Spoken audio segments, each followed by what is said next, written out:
गांव रुद्रपुर में रघु नाम का एक गैंगस्टर रहता था। लोग उसका नाम सुनते ही कांप जाते थे। उसकी वजह से गांव के कई लोग घर से बाहर नहीं निकलते थे। गांव वालों की किस्मत तब बदली जब वहां एक नया दबंग दरोगा अनिरुद्ध सिंह का ट्रांसफर हुआ। अनिरुद्ध ने जैसे ही गांव में कदम रखा, लोग उसे दूर से देखते डरने लगते हैं। अरे भाई, कहाँ जा रहे हो? मुझसे डरने की क्या जरूरत है? मैं यहाँ कोई मेला देखने नहीं आया, अपराधी पकड़ने आया हूँ। दरोगा जी, आपको शायद पता नहीं, यहाँ रघु नाम का गैंगस्टर राज करता है। उसके खिलाफ बोलना मतलब अपनी मौत को न्योता देना है।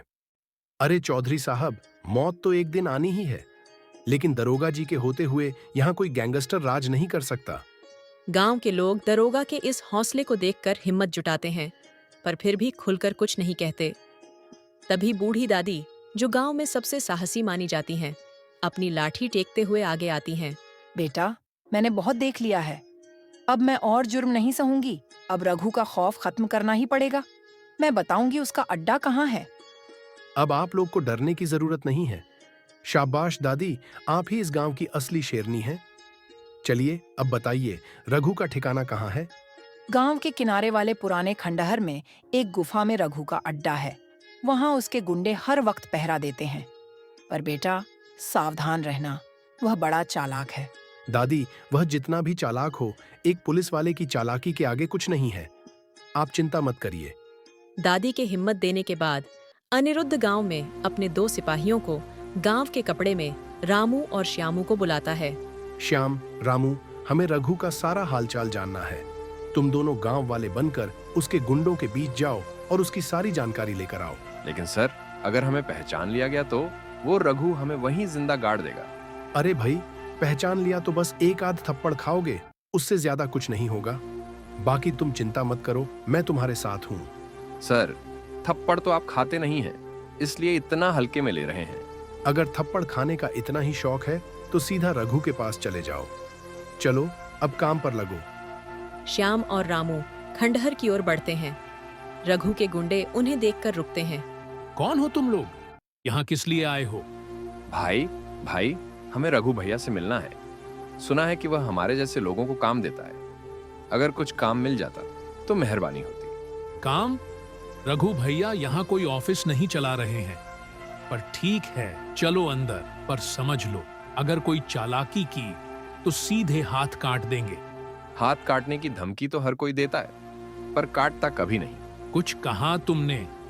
नहीं भाई, मैंने तो कुछ भी नहीं कहा। वे अंदर जाते हैं और रघु के ठिकाने की पूरी जानकारी लेते हैं। उसी रात वे वापस लौटते हैं और सारी जानकारी अनिरुद्ध को देते हैं। सर, वहां उसके गुंडे 24 घंटे पहरा देते हैं, पर उसके सोने का समय रात के 2 बजे है। तभी उसका कमरा खाली रहता है। बढ़िया, अब देखो मेरे प्लान का कमाल। दरोगा जी गांव के सभी मर्दों को चौपाल पर बुला रहे हैं। एक बड़ा प्लान है जिसमें गांव की सुरक्षा का सवाल है। कोई भी मर्द गैर हाजिर न रहे। अब ये क्या नया चक्कर है? दरोगा जी क्या प्लान बना रहे हैं?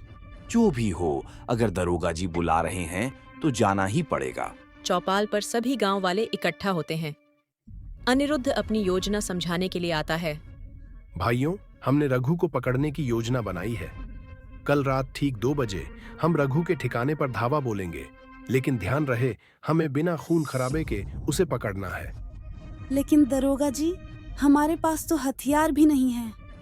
हमारे पास हिम्मत है और दिमाग है। और हाँ, मैं कुछ पटाखों का इंतजाम करूंगा, जिससे रघु को लगेगा कि हम गोलियां चला रहे हैं। पटाखे? दरोगा जी, आप तो पूरे मजाकिया निकले। मजाक नहीं भाई, ये पुलिस का दिमाग है। अब बताओ, कौन कौन मेरे साथ है? सभी गांव वाले हिम्मत जुटाकर आगे आते हैं। अनिरुद्ध उन्हें पटाखों का सही तरीके से उपयोग करना सिखाता है। सब तैयार हो? ध्यान रहे, पटाखे फोड़ते समय ऐसा लगे कि हम गोलियां चला रहे हैं। हाँ दरोगा जी, आप हीरो हो हमारे। अचानक पटाखों की आवाज से पूरा इलाका गूंज उठता है। रघु और उसके गुंडे हड़बड़ाकर बाहर आते हैं। क्या हो रहा है? ये गोलियों की आवाज कैसी है? भैया, लगता है पुलिस ने हमें घेर लिया है। ठीक है दरोगा जी, मैं हार मानता हूं, पर ये बताइए, ये गोलियां कहां से आ रही हैं? अरे, ये तो पटाखे थे। तुमने सोचा कि हम गोलियां चला रहे हैं? समझ में आया कि डर का कोई मतलब नहीं,